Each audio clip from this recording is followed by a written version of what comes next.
think that conversation around reparations does get very complicated, and I know that there are a lot of people that advocate for that. But beyond that, I have to ask you, what's complicated about it? Where would you be today without slavery? That's a great question. That's what we call one of those counterfactual hypotheticals, right? It's hard for me to tell you where I'd be without slavery because our entire history was interrupted by it. But black people, or African people more importantly, had empires. We had civilizations. We had governments. We had order. We had laws. Were we perfect? No society, no civilization is perfect. But the question, where would we be without slavery, would imply or suggest to people that somehow we have benefited from the enterprise of slavery, or that somehow in the aftermath of slavery we're better off than we otherwise would have been. And there's absolutely no evidence to believe that African people were better after interacting with enslavers, after interacting with the European colonists. There's no evidence of that. So I don't know where we'd be without slavery, but I'm certainly sure it's better than where we would otherwise be. Yeah, see, and I would counter that personally with what we see on the continent of Africa today. I mean, honestly, you talked about some people having, some of the kingdoms and being on the hierarchy in Africa and different countries in Africa, and sure, but those weren't the people that were being sold into slavery. See, so it's like it's so hard to understand. But Kim, where in Africa? I want you to be a little more specific. Where in Africa can we point to and see any kind of problem, any kind of disruption that hasn't been touched or interrupted by Europe? You're kidding, right? Okay, so my family is from both. Name a country that hasn't been. You're saying Nigeria and Cameroon haven't been affected by Europe? That's your argument?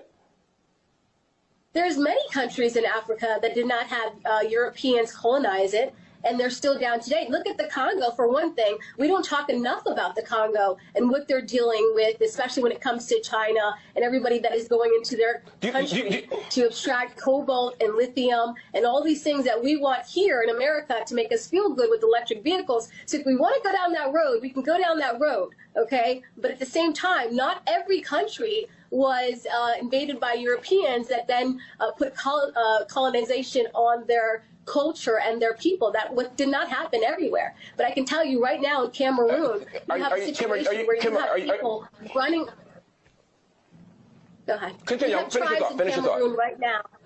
We have tribes in Cameroon right now that are trying to run from the military, run from the government, and is black on black in Cameroon. This is what's happening across Africa. I'm not saying you being a slave from a family of slavery is great. I'm not saying it for myself either. But you can't sit here and say that your life would have been better without slavery, because we just don't know. We can look back onto the continent of Africa today, and we can say that there are a lot of places where people are leaving, seeking refuge to come here in America, because this is the land of opportunity. Kim Klacik is stuck on stupid. Apparently, Kim Klacik has never heard of the Berlin Conference of 1884 and 1885, where 14 European nations carved up Africa into colonies. Okay, Kim Klacik is stuck on stupid. Apparently, she's never heard of the Berlin Conference. And if we look at this article here, and we do all this in my classes, we get deep into this information. This is from thought.co.com. The Berlin Conference to divide Africa. The colonization of the continent by European powers. You have 14 European nations that met in Berlin, Germany, to carve up Africa in colonies. The Berlin Conference was Africa doing in more ways than one. The colonial powers superimposed their domains on the African continent. By independence returned to Africa in 1950, the realm had acquired a legacy of political fragmentation that could neither be eliminated nor made to operate satisfactorily, end quote. So the purpose of the Berlin Conference, it was after Portugal, German Chancellor Otto von Bismarck called together major Western powers of the world to negotiate questions and end confusion over the control of Africa. There was only two countries that weren't colonized during this colonial period. Ethiopia, and Italy tried to invade Ethiopia, actually twice, because at the Battle of Adwa, March 1896, the Ethiopians defeat Haile Selassie. Menelik II, Emperor Menelik II, 1896. They defeat the Ethiopians, beat the hell out of the Italians. They defeat the Italians. They beat the Italians so badly that the Italians lied to the rest of the world and told the rest of the world that the Ethiopians were white, because they didn't want the world to know that they got their behinds kicked by black Africans. Okay.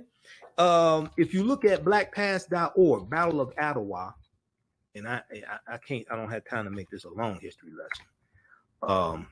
But if we look at blackpast.org, look at this entry here for the Battle of Adwa, March 1st, 1896. A second here. Okay, let's look at this quickly here, because then I have to get out of here.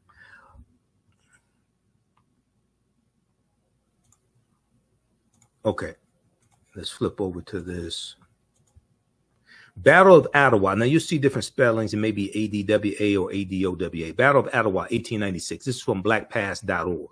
All right.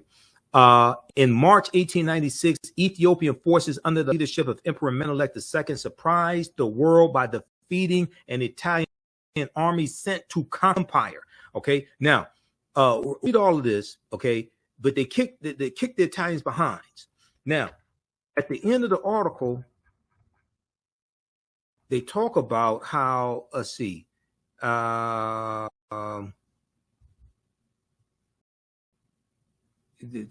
Ethiopian victory secured independence until Italian dictator Benito Mussolini attempted to conquer the nation when he invaded in 1935. Okay, and this is leading up to World War II. Ethiopia initially resisted the Italians alone, except with the help of anti-fascist volunteers from the United States and other nations. The battle was. Hold on, where is this? The part I'm looking for. Oh, right here. Okay.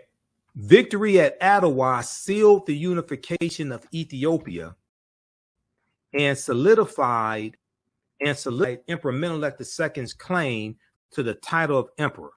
Europeans and European Americans interpreted the story of Adwa in different ways. For some, it was an opportunity to discredit Italy militarily. For others, it was important to advance the view that the Ethiopians were not black. For others, it was important to advance the view that the Ethiopians were black, thus explaining away the significance of white and European defeat. The Italians told the rest of the world that the Ethiopians were not black. They said they were white. They didn't want the rest of the world to know that they got their behinds kicked by these black Africans. But at the same time, the other European nations didn't want to give other African nations ideas. Oh, we can overthrow our white oppressors also. So when you have somebody like Klacik, who doesn't understand that there was only two African nations that were not colonized, Ethiopia and Liberia. Liberia was created in 1821, right around 1821, by the American Colonization Society. It was created by the U.S. government. All the rest of the African nations were colonized, okay? And most of that colonization is the result of the Berlin Conference of 1884 and 1885 that took place in Berlin, Germany. 14 European nations are there. No representation for Africa was there. 1884, at the request of Portugal, German Chancellor Otto von Bismarck called together the major Western powers of the world to negotiate questions and end confusion over the control of Africa, because Europeans have been killing each other for hundreds of years over different territories in Africa and the natural resources. So they came together, basically said, look, we don't have to keep killing ourselves over this, over Africa. Africa is large enough for us to carve it up in the colonies and continue to rape it without having to kill each other. German Chancellor Otto von Bismarck appreciated the opportunity to expand Germany's sphere of influence over Africa and hoped to force Germany's rivals to struggle with one another for territory. Okay, now Kim Klacik mentioned the Congo. Apparently, Kim Klacik has never heard of King Leopold II, who killed millions. The Congo was colonized by Belgium, and King Leopold II killed millions of Africans in the Congo. But let's continue, though. At the time of the Berlin Conference in 1884, 80% of Africa remained under traditional and local control. What only resulted was a hodgepodge of geometric boundaries that divided Africa into 50 irregular countries. This new map of the continent of Africa, these geometric boundaries created by these Europeans, was superimposed over 1,000 indigenous African cultures and regions of Africa. The new countries lacked rhyme or reason and divided coherent groups of African people and merged together disparate groups who really did not get along. What we see in Africa today is largely a legacy of the colonialism, even though you did have the African liberation movements and the revolutions starting with Ghana in 1957, and it continues with different Africans. Most of them still have ties and are still controlled to various extents by their former colonizers. Now, this map right here shows you African colonization after the Berlin Conference, and it shows you the areas of Africa, the colonies, the areas that each European nation gets. Okay, and of the 14 nations that were there, because France, Germany, Great Britain, and Portugal were the major players in the conference, controlling most of colonial Africa at the time. Now, Great Britain is in the orange. Look at what Great Britain gets. They get South Africa, they get Namibia, they get Kenya, Nigeria, they get Egypt, they get Nigeria. Let's see, Nigeria. It's a number of different countries that Great Britain gets. Okay, we see France gets countries like Senegal, things of this nature. Okay, read the rest of this here. Read the rest of this article. We see the Congo.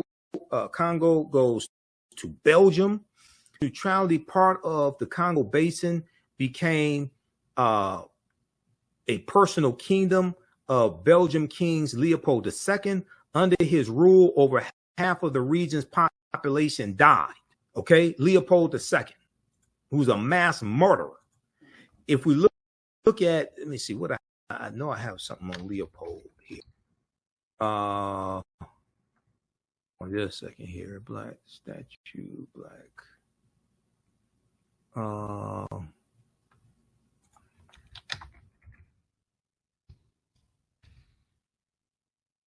Belgium. Okay. So she mentioned, Kim Klacik mentioned the Congo, but she didn't mention Leopold. Leopold II, Belgium wakes up to its bloodiest colonial past, June 13, 2020. Here's a statue of Leopold. Leopold II ruled Belgium from 1865 to 1909. Activists want this statue in Brussels removed due to his brutal regime in Congo Free State.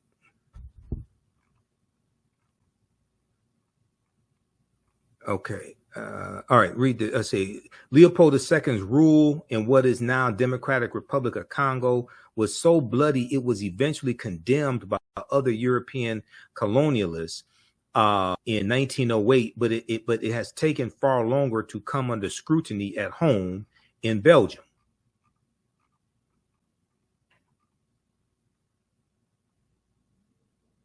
Last week, thousands in the country of 11 million joined solidarity protests about the killing of a U.S. black man named George Floyd in police custody.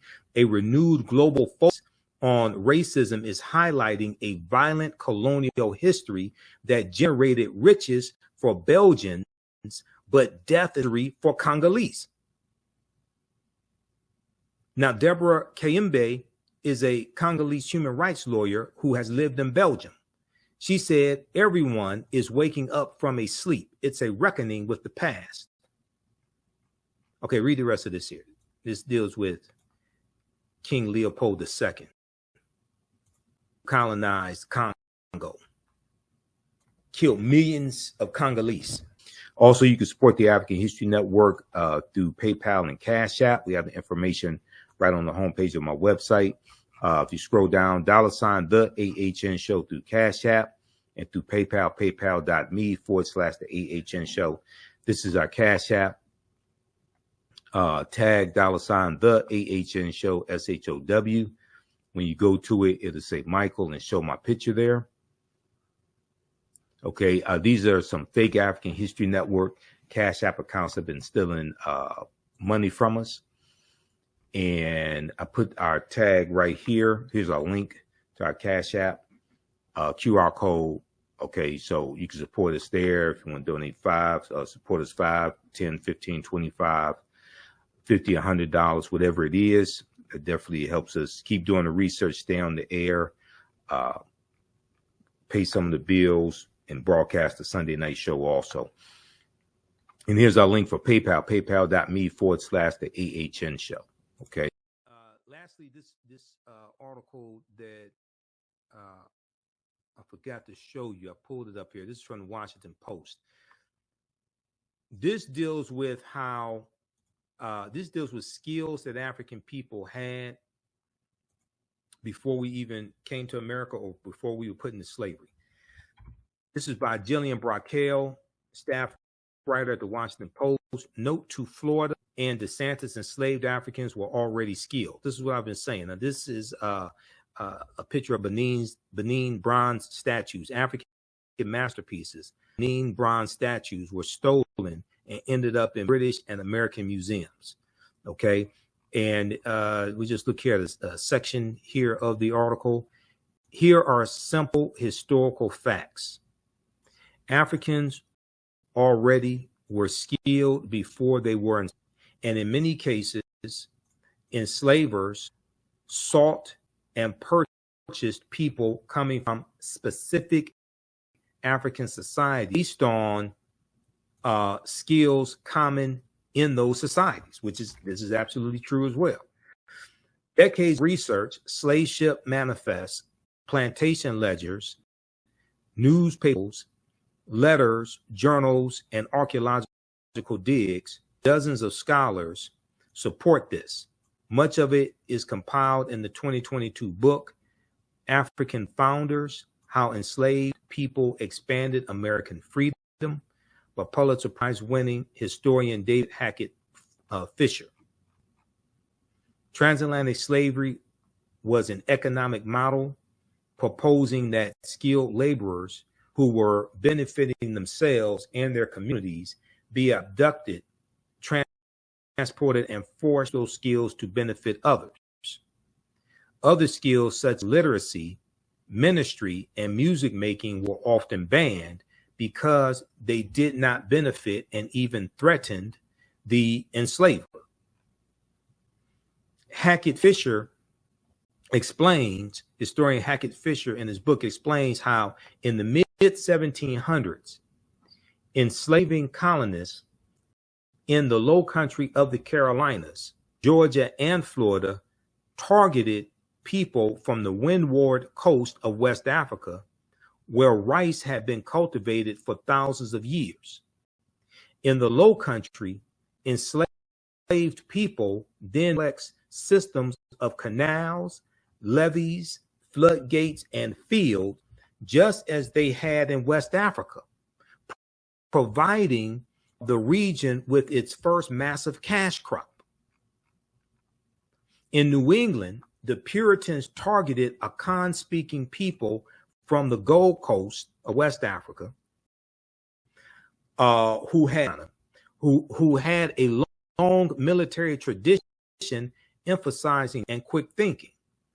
Also, an enslaved man named Onesimus taught Puritan leader Cotton Mather a technique for smallpox for inoculation, which was common in his African homeland. Okay, now we deal with this in my classes that I teach. Okay, Onesimus is the one who taught the Puritans how to inoculate themselves from smallpox. There's an article from history.com, official website of the History Channel, that deals with this. We came from sophisticated civilizations. Okay, we didn't have to be into an apprenticeship program. This is why this nonsense coming from Dr. William Allen and Dr. Francis Presley Rice with the social studies standards out of Florida is stupid. History.com, how an enslaved African man in Boston helped save generations from smallpox. In the early 1700s, I'm not exactly sure how to pronounce his name, that was Onesimus, or I think it's Onesimus. He shared a revolutionary way to prevent smallpox. Okay, now this is from April 8th, 2021. If you just scroll down here, let's see. Okay. But the smallpox epidemic of 1721 was different than any that came before it, as sickness swept through the city, killing hundreds in a time before modern medical treatment or a robust understanding of infectious disease. An enslaved African man known as Onesimus suggested a potential way to keep people from getting sick. Intrigued by Onesimus' idea, a brave doctor and an outspoken minister undertook a bold experiment to try to stop smallpox in its tracks. Okay, okay, let's see here. Smallpox, the first enslaved people. In 1706, an enslaved West African man was purchased for the prominent Puritan minister Cotton. Okay, the prominent Puritan minister Cotton Mather by his congregation. Cotton Mather gave him the name Onesimus after an enslaved man in the Bible whose name meant useful. Puritan minister Cotton Mather, who powerful figure in the Salem witch trials, believed that owners of enslaved people had a duty to convert enslaved people to Christianity. How nice of him. Well, we could say that's mighty white of you, but okay, whatever.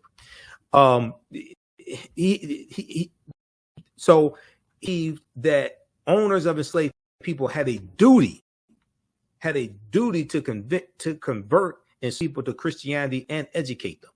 But like other white men in his area, he also looked down on what he called the devilish rights of Africans and worried that enslaved people might openly rebel.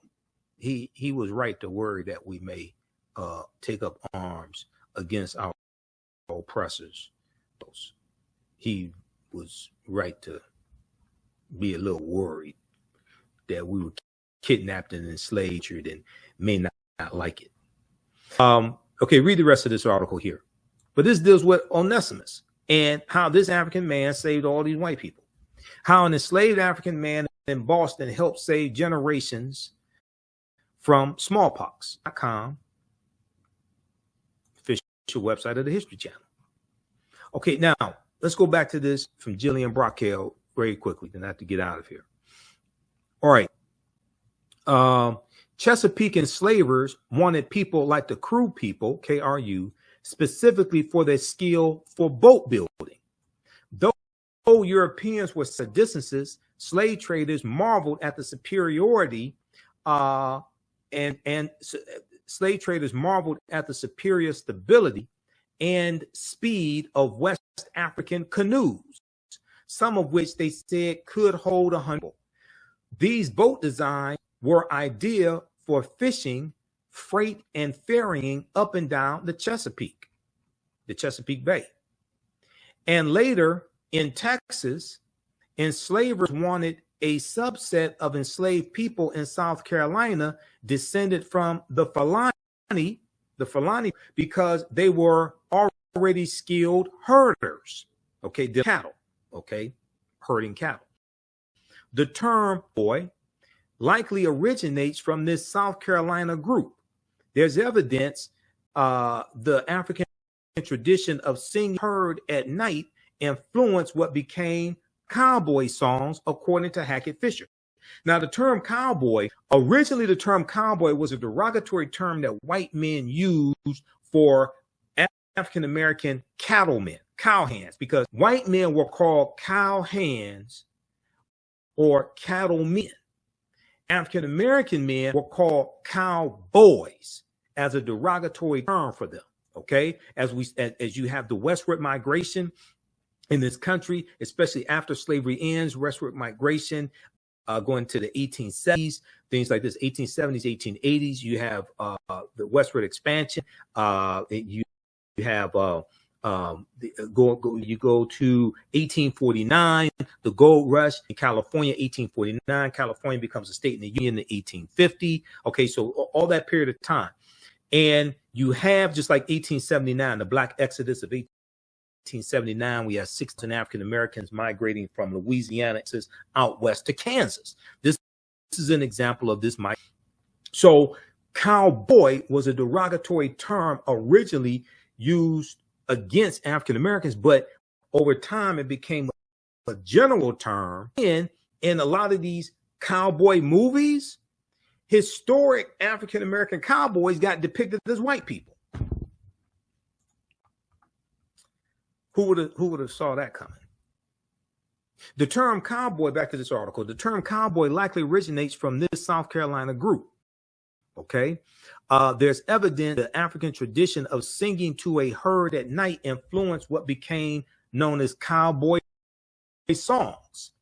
To Hackett Fisher, the number of enslavers who decided voluntarily to free and ensure a skilled livelihood for the people they formerly enslaved is extremely small, such that some living descendants of enslaved people freed under these conditions have noted higher wealth and education levels in their families than in others.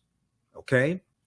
As for being a blacksmith, the example that Governor Ron DeSantis cited as a skill to provide personal benefit, Africans all over the continent already knew how to forge iron and other metals with skill before slavery. This is what I was talking about, because we were already blacksmiths.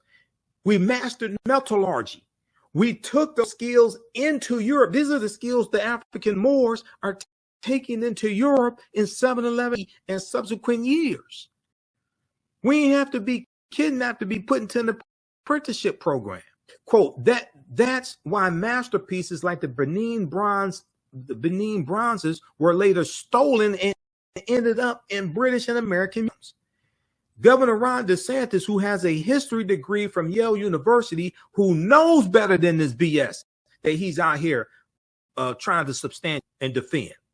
Governor Ron DeSantis' office did not immediately respond to a request for comment on criticism and refutations of Florida's new guidelines or the factual basis for his blacksmith statement. But the story of the enslaved metal worker, Philip Reed, who played a major role in casting the bronze, quote, Statue of Freedom, end quote, that stands atop the U.S. Capitol dome, provides a telling example. Okay, Philip Reed was already a skilled plasterer by the time the artist Clark's bought him, purchased him, bought him in Charleston in 1889. And over the next 2 decades, Reed learned a ton about and casting monumental bronzes, more than anyone else in the United States, perhaps even including Mills. The federal government even paid Reed more than the white man who worked on the Freedom Statue project. Quote unquote paid is in quote because 6 days after Reed's wage, 6 days, because 6 days a week, wage went to Mills. On Sundays, Reed was allowed to keep his own wage. Later, when an act of Congress forced Mills to free Reed, Mills demanded the government pay him 3 times as much for Reed as for the other people he enslaved to compensate him for those of Reed's skills. Okay, so the question is that, so did Reed personally benefit from learning how to cast bronzes? Save for those Sunday wages, it appears not. Patient who went back to plastering, working for himself until his death in 1892. There's record of him ever working again with bronze. Whether he wasn't allowed to or simply didn't want to is unknown. Okay, read the rest of this article here. It's a really good article. This is something I talked about last week on this show last week. And there was this on Rolling Monitor Filtered. There were at least 262 skills, trades, and crafts. The name of this article, Note to Florida and DeSantis, enslaved Africans were already skilled. This is from the Washington Post, okay? There were at least 262 skills, trades, and crafts African people had in this country from 1619 to 1865, all right? A lot of these skills, trades, and crafts we brought with us. So when we look at, if we look at this slide here that I showed you last week, these skills, trades, and crafts come from the book, The Other Slaves, by James and Ronald Lewis. The book came out in 1970. It's called The Other Slaves, Mechanics, Artisans, and Craftsmen. There were at least 262 skills, trades, and crafts that we had. A lot of these skills we brought with us from Africa. Some we learned here in this country. And these are skills, trades, and crafts that we used to build this country. All right. Okay. So look, we have to get out of here. Hopefully you learned a lot on today's show. And this is just a sample of the type of information that I deal with in my online history classes. And one of the things that we do is show you the connection between history and historical events and laws and policies that are continuing to impact us today. People's history and culture teaches them how to deal with the problems of the past and the present and the future to meet the needs of the community. And what you do for yourself, what you do to yourself, and what you allow other people to do to you and get away with is based upon what you think about yourself. What you think about yourself is based upon what you have been taught about yourself. What you've been taught about yourself is based upon everything you've read, heard, and seen about yourself. And the reason why African history and culture is so important, as two of my teachers, Dr. Leonard Jeffries and Professor James Small, correctly teach us, African history and culture gives us our VIPs. It gives us our values, our interests, our principles. And this gives us our foundation. This gives us a cultural paradigm to see reality through. Our values, our interests, and our principles. African history and culture gives us our self-esteem, our self-development, and our self-worth. This impacts our economic empowerment and how we engage in economics, like the cooperative system of cooperative economics, which are principles we brought with us from Africa as well. And this also impacts our political empowerment, how we engage in politics, and our understanding of politics. So we have to have a synthesis of all three of these, not just one of them. Okay. Also, you can support the African History Network through PayPal and Cash App. We have the information right on the homepage of my website. If you scroll down, $ the AHN show through Cash App and through PayPal, paypal.me/the AHN show. This is our Cash App. Tag $ the AHN show, SHOW. When you go to it, it'll say Michael and show my picture there. Okay, these are some fake African History Network Cash App accounts that have been stealing money from us. And I put our tag right here. Here's our link to our Cash App, QR code. Okay, so you can support us there if you want to donate support us $5, $10, $15, $25, $50, $100, whatever it is. It definitely helps us keep doing the research, stay on the air, pay some of the bills, and broadcast the Sunday night show also. And here's our link for PayPal, paypal.me/the AHN show. Okay. All right. So look, we have to get out of here. Remember, at the African History Network, we focus on educating, empowering, and inspiring people of African descent throughout the diaspora and around the world, because right now it's correct wrong behavior. It's not over till we win. We're kind of forever.